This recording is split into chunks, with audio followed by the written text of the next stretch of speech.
تاریخ کو درست کرتے ہوئے ایک بات کہہ کے آپ سے اجازت چاہوں گا. یہ وہ مرکزی جمعیت اہل حدیث ہے کہ جب مشرف کا سورج پورے نصف النہار پہ تھا، پیپلز پارٹی نے کہا، نون لیگ نے کہا، سب جماعتوں نے کہا امیر محترم ہم انتخابات کا بائیکاٹ کرتے ہیں، مگر تمہیں مبارک ہو، تمہارا امیر وہ امیر ہے جس نے اس بات کو ثابت کر دیا جو ہم کہتے ہیں اس پر عمل بھی کرتے ہیں. 75 سالہ ہسٹری میں واحد ووٹ جو ڈکٹیٹر کے خلاف کاسٹ ہوا وہ آپ کے پروفیسر سینیٹر ساجد میر ہیں. اور جس طرح مرکزی جمعیت اہل حدیث فوج کی سیاسی مداخلت کے خلاف ہے،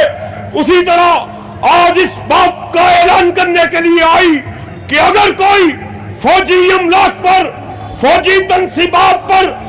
حملہ کرے گا تو پھر مرکزی جمعیت اہل حدیث کے کارکنان فوج کے شانہ بشانہ میدان عمل میں اترنے کے لیے تیار ہیں.